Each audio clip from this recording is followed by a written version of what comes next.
Before you get to chapter 32 of Genesis, stop and think for a moment where Jacob is coming from. Because in chapter 27, you remember that we talked about default settings? How many remember that? We talked about default settings. And we said that his default setting was that trickery for self was no vice. It was perfectly okay if he could trick you. That was Jacob in the raw, Jacob in his default setting. We also learned that Jacob learned how to fake who he was, even if the relationship that he was faking was the one with God. Remember, he comes in and pretends to be Esau, and he uses God words and God language. And we learned that Jacob lacked a natural bond to his father. And in fact, he was a mirror of his mom's coldness and manipulation. His default setting was that. We also noted that Jacob had no reflex reaction to breaking God's word. It didn't stop him that he was walking in and tricking his father. Those were the default settings. But what happened to Jacob partway through the story that changes it? He met God. He met God. And when he met God, there was a transformation process that happened. So in Abraham, we see a good guy meets God and goes on and has good things happen to his life. In Jacob, we see a bad guy meets God and goes through a transformation. That's the difference in his story. And one of the interesting things is that the transformation of time with God changed Jacob from being self-reliant to being vulnerable. That's what happened to him. And it moved him from being about himself to being about other people. You're going to see the very selfish Jacob become the very protective Jacob. God is transforming him. I want you to see that there's an axiom in Scripture, and that is, trust self needs to become trust what? Or who? God, right? But how do you see it? When you trust self, what you see is the person lives for self. When you trust God, yes, they live for God, but in practical ways, they live for others.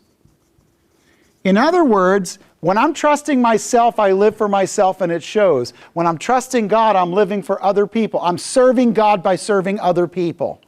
So that what you don't look for is somebody who walks around and glows in the dark, oh, a holy man is among us. You look for a person who's serving other people, and you'll find somebody who's trusting God.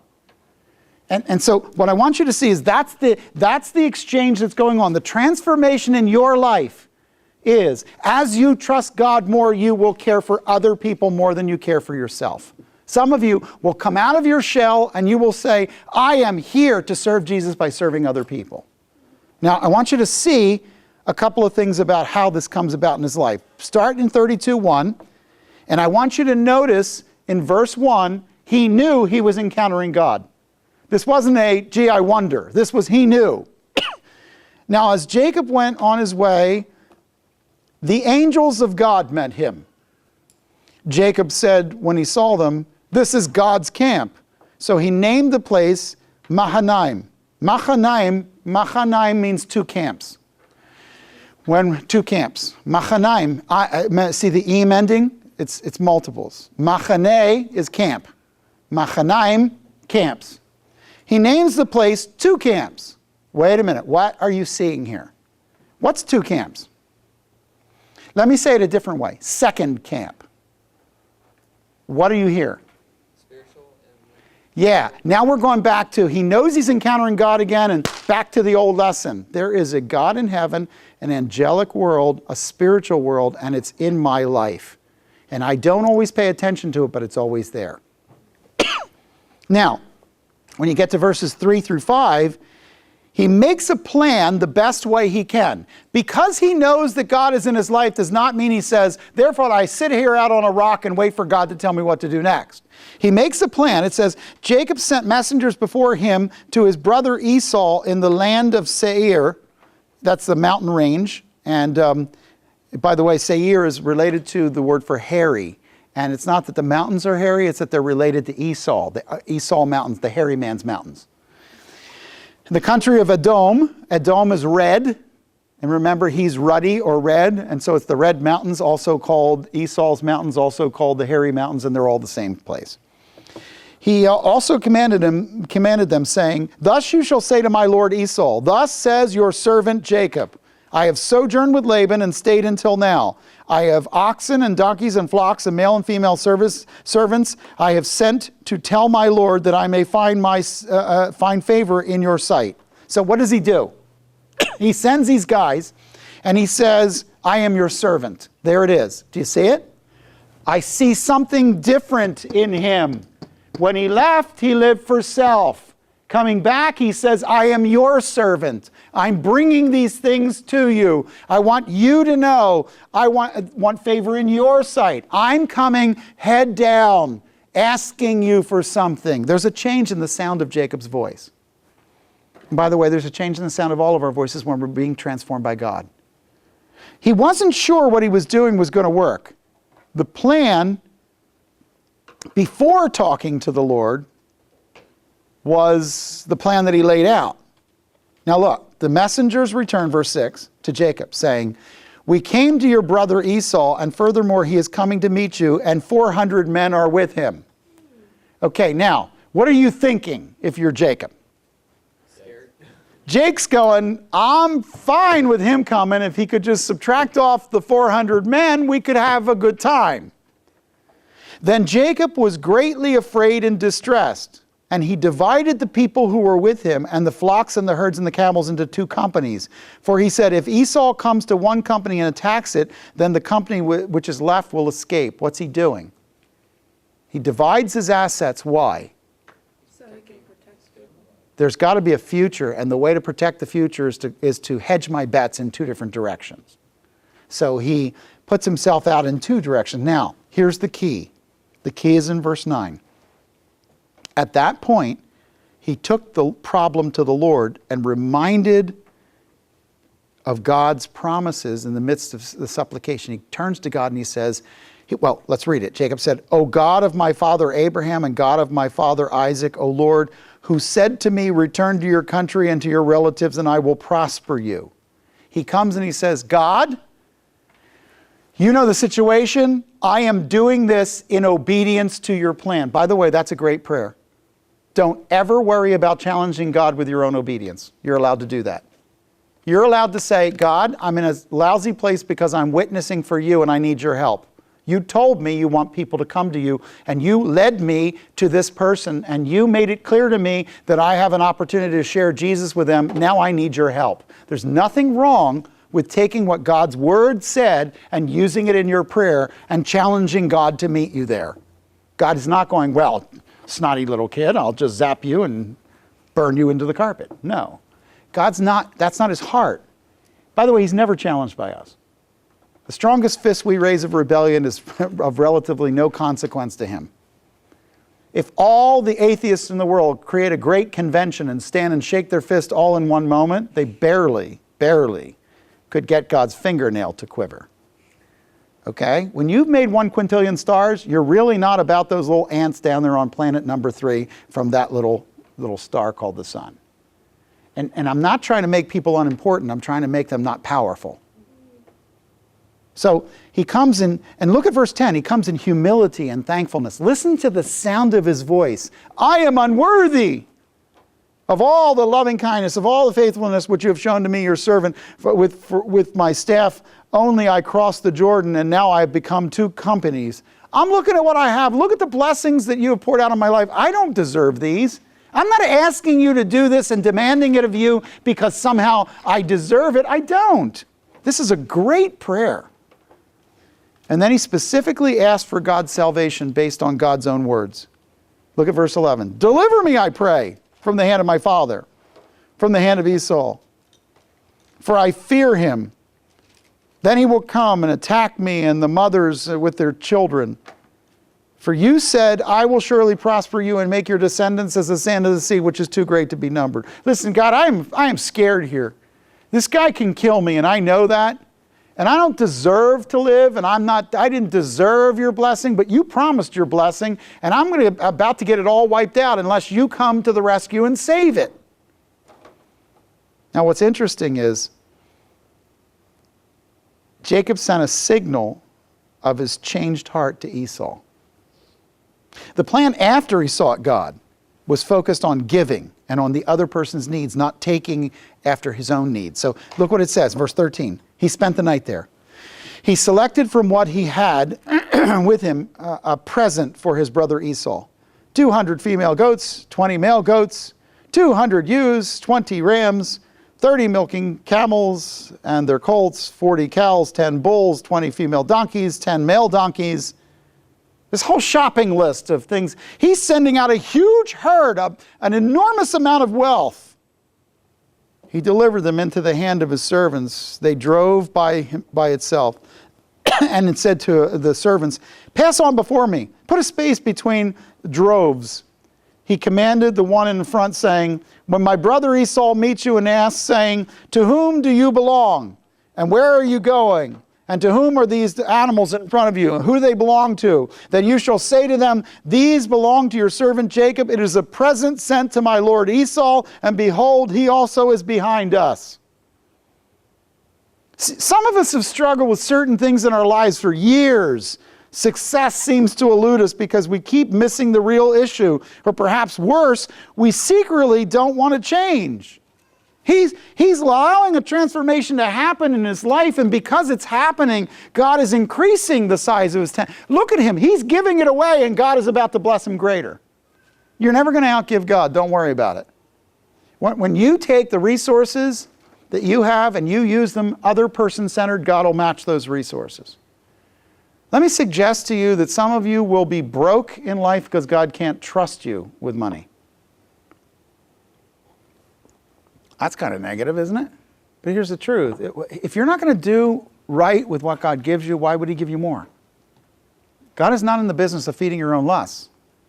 So when it comes down to it, it's interesting because his plan was not where he placed all his hope. He made a plan, but he didn't place all his hope in that plan. Verse 19 says that the plan was not a certain win. There was uncertainty all over this, verse 19. Then he commanded also the second and the third and all those who followed the drove, saying, after this manner you shall speak to Esau when you find him, and you shall say, behold, your servant Jacob also is behind us. For he said, I will appease him with the present that goes before me. Then afterward I will see his face. Perhaps he will accept me. Notice the word perhaps. If I throw all this stuff at him, maybe he won't kill me. So the present passed on before him while he spent that night in the camp. You know, even though he came to the Lord about his problem, he wasn't ready to surrender the problem. The fight was still going on. On the one hand, he came to God and said, God, you made a promise. On the other hand, he made a plan, and he kept enriching that plan to try and figure out how to hedge his bets. Does everybody understand what he's doing? Have you done this? Where you sort of trust the Lord except for when you don't? And you sort of really trust in his plan except for the one that you're working on the side just in case his doesn't work? So what happens? It says, verse 22, sunset happens. He arose that same night and took his 2 wives and his 2 maids and his 11 children and crossed the ford of the Jabbok. The Jabbok River divides Gilead in half, and he took them and sent them across the stream. And he sent across whatever he had, and Jacob was left alone, and a man wrestled with him until daybreak. What's going on here? What happened to him was he got alone with God, he got authentic with God, and then all of a sudden a great wrestling comes upon his life. By the way, the wrestling had been going on all day. What's the wrestling?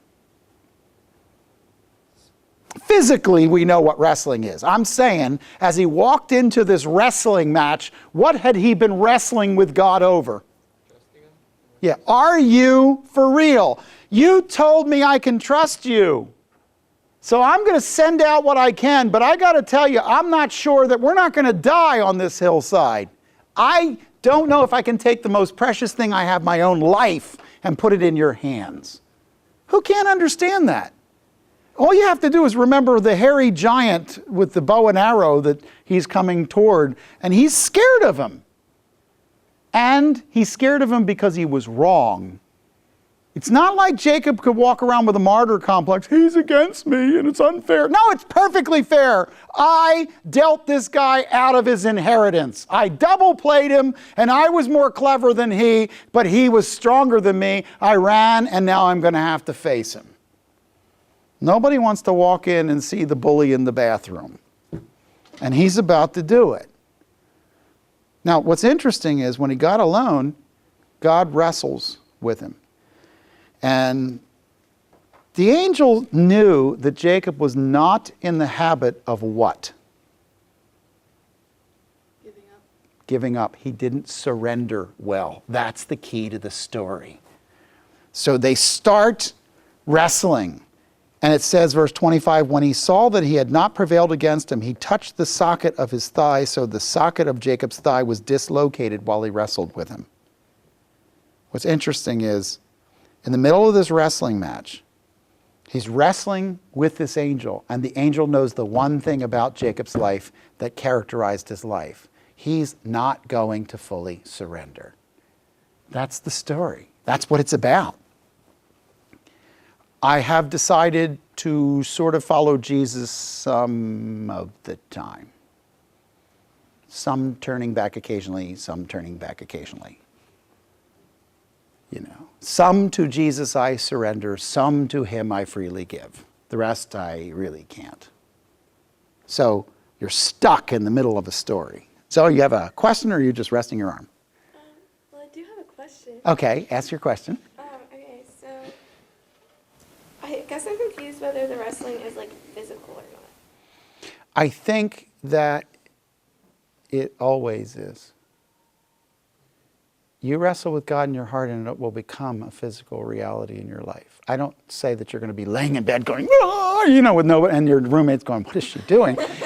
What I'm saying is it will affect you physically. It will. I've never wrestled with God that it didn't affect me physically. And sometimes it affects you in that it makes you practically unlivable to everyone around you, like miserable. Sometimes it affects you in more profound ways. The interesting thing is that God humbled Jacob there. He touched the socket of his hip and immediately a muscle shrank. And it's interesting because what did he take from that moment in his life on? Ability to walk, control where he was going. Yeah, he limped through the rest of his life. Somebody has said, never trust a man without a limp. You need a limp. It's the people who actually can make life work on their own power that are the dangerous ones. The most significant people I know in ministry are broken people. They're people that limp. They're people that have something in their life that is so hard for them that they know they can't get through it without God. I have mine, and God grant that you will have yours. I know what mine is. Everyone else doesn't have to know what it is, but you need to know what it is. Sometimes we wrestle with God over problems we don't understand. Sometimes we wrestle with God over his will for our lives, or sometimes we wrestle with God because of questions that keep haunting us. And sometimes we wrestle with God like Jacob did because of a deep desire for the blessing that he's promised us, and we just want to see it happen. We have no patience to let it play out. We want it to happen now. Now, thing I want you to know is that Jacob's wrestling was deeply rooted inside of his nature. That was part of him. He couldn't give in. Some of you are stubborn. Some of you, stubborn was a long time ago. Now you're just downright obstinate and bullheaded. And the reality is that he was desperate for God to realize the blessings that were promised to him. But if you look closely, the surface fights were coming from deep insecurities. He was very insecure. So, what's the difference between the first time God met him and the second time God met him? The first time it was more of, I'm real, I'm here, and there is a connection between heaven and earth. The second time is, now you have to give everything over to me. Yeah. God doesn't ask you to give everything over the first time. You don't have the ability. You don't even know what that is. There's a subsequent meeting with God in your life. As a believer, there's when you first have new life, and then there's a subsequent meeting in your life, and maybe more than one, where God says, look, see this thing? You're not giving up this thing. Open the hand. I want that thing. Interesting, he said, verse 26, let me go, for the dawn is breaking. But he said, I will not let you go unless you bless me. How hungry is Jacob for blessing? He's so hungry that he's not even going to be able to get up and walk. His leg's going to be dangling and dislocated, and he's going to have a problem with his muscles. And he's still going, bless me, bless me. Okay? I think it's interesting. Charles Cockcroft wrote something that I just want to read it to you because I found it interesting.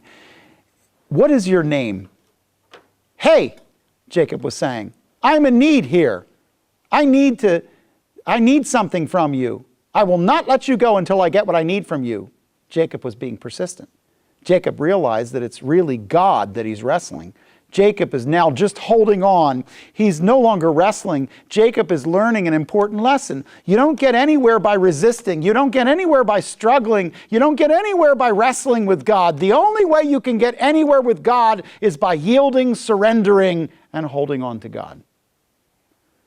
When you get to that place, you're ready to trust God. It's like when a lifeguard tries to save a drowning man. If he tries to grab him, the drowning victim will pull the lifeguard under, try to climb up on top of him, and both will drown. The lifeguard waits until the one who he's rescuing is tired out, and then he goes after him. Then he grabs him with his strength when the man's strength is gone. He was making Jacob understand the value of persistence. Be persistent when you're praying for that loved one. Be persistent when you're praying for that new job. Be persistent when it seems like everything is failing and you can't see the light at the end of the tunnel. Be persistent with your prayers, your praise, your sacrifice. Be persistent with God. Why? Because He is persistent with us. I thought that was good. I appreciated that. Jacob needed more than a wound to recall the encounter. Yes, he had a limp. So the rest of his life. Here's the thing I want you to know. He walked out of the tent away from Esau, but he limped back into Esau's presence. Because Esau needed to see a man who'd been through pain himself. God was giving Jacob a limp and in some ways saving Jacob's life. He needed a change. And what's interesting is that the change was in how God desired Jacob to see himself. He wanted Jacob to know his future would not be like his past, that the future was not going to be a struggle and a manipulation. Listen, surrender is the opposite of manipulate. He walked into his life as a manipulator. His life with God was about surrender. Be careful how hard you work to play angles with God. You don't manipulate God. You surrender to God. It's interesting. I want you to look at the next thing that happens in 27. He said to him, what is your name? He said, Yaakov, trickster, Jacob. He said, your name shall no longer be Yaakov. You're done being named by your sin. You're done. That's not how you're going to be named now. Rather, your name will be Ish, man, Ra, power, El, God. The man with the power to wrestle against God. Or the man who wrestled in wrestling against God. You have striven with God and with men and have prevailed. That is, you got into a wrestling match with me and I'm giving you your blessing. Proverbs 22:1 says, a good name is rather to be chosen than great riches, and losing favor rather than silver and gold, and loving favor rather than silver and gold. The idea there is that it's so important how you're named. Now, what's a name anyway? Often in the Bible, it's a statement of one's character. Very often you see that the name becomes key to the character of the person. Was Jacob ready to come clean with God and really trust God? God knew better than Jacob did, but did Jacob know that? And was he ready to lay it down? A real encounter with God is going to force me to take a long, hard look at who I am. And here's the reality. If God asks, who are you right now? What's your name? I want you to stop and think for a minute. Yes, my name is student. Yes, my name is GCBI student. Yes, my name is roommate of. Yes, my name is daughter of, son of. Yes, my name is a lot of things. But what's your name before God? Is there a sin that names you? Because transformation of God is to get from that sin to the name that God has for you. Jacob's deep insecurity kept doubt on the surface. Even when he knew in his heart that there was an encounter with God, look at the way he comes back. It says, verse 29, Jacob asked him and said, please tell me your name. But he said, why is it that you ask my name? And he blessed him there. Jacob realized that his struggle put him in jeopardy, but he couldn't help himself. He kept fighting, and he was surprised when God didn't crush his life. See, when you understand who you really are before God, you will be surprised that God doesn't decide to squash you like a bug. I think that there's way too much in our society that feeds self-image, and we think we are way too important. And I think when you stand in front of a holy, mighty, majestic God who's the creator of the universe, even if you're really an upright person, you can stand up as straight as you want. Standing next to God, you're not that tall. That's the point. So Jacob called the name of the place Peniel. Pene is like face. Peniel, face of God. For he said, I have seen God face to face, yet my life has been preserved. The memory of the struggle left him with a limp, but it also left him with a whole tradition. What's interesting is look at the end of the passage. They actually have a tradition in Judaism to remember this struggle. Now what's hilarious is they don't remember the life principle. They only remember the struggle, but that's, as to be expected. Look at verse 31. Sun rose upon him as he crossed over Penuel, and he was limping on his thigh. Therefore to this day the sons of Israel do not eat the sinew of the hip, which is on the socket of the thigh, because he touched the socket of Jacob's thigh and the sinew of the hip. I think that's hilarious. They ended up with a whole part of the animal they don't eat because of this story. Now, what they didn't do is surrender to God, okay? Because it's easier to make it about putting something on your doorpost and putting something on your frontlet than not having it in your mind and having it in your home. They can constantly go back to the physical. But the screaming message of Jacob's life is, it's not just physical. There's a spiritual world behind it. And the transformation of time with God changed Jacob from being self-directed to being one who needed assistance. I want you to understand what happened in his life. He walked over to that wrestling match, and now, from now on, he's going to need somebody to help him walk. Because he can't do it on his own. And that crutch will be his greatest strength in life. And so will yours. Your self-reliance isn't your greatest strength.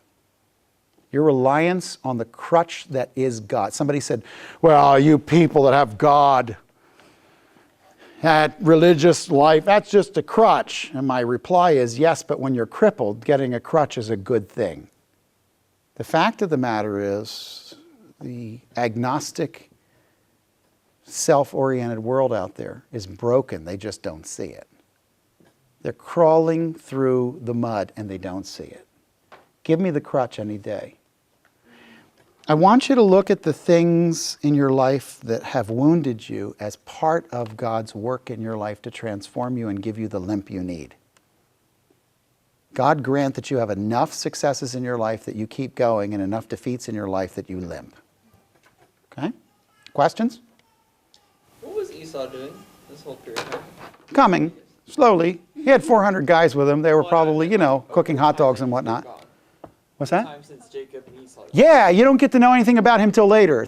Chapter 36 is a vignette of Esau. What he's been doing? Okay. Yes, it's a scroll on Esau.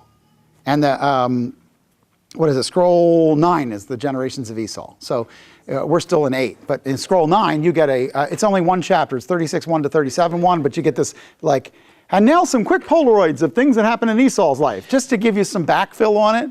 Other than the fact that he's a hairy hunter, you really don't know a whole lot about him, but you do know where he's been hanging out. He's been hanging out in the dry mountains south and east of Israel, which are of Israel today. Okay.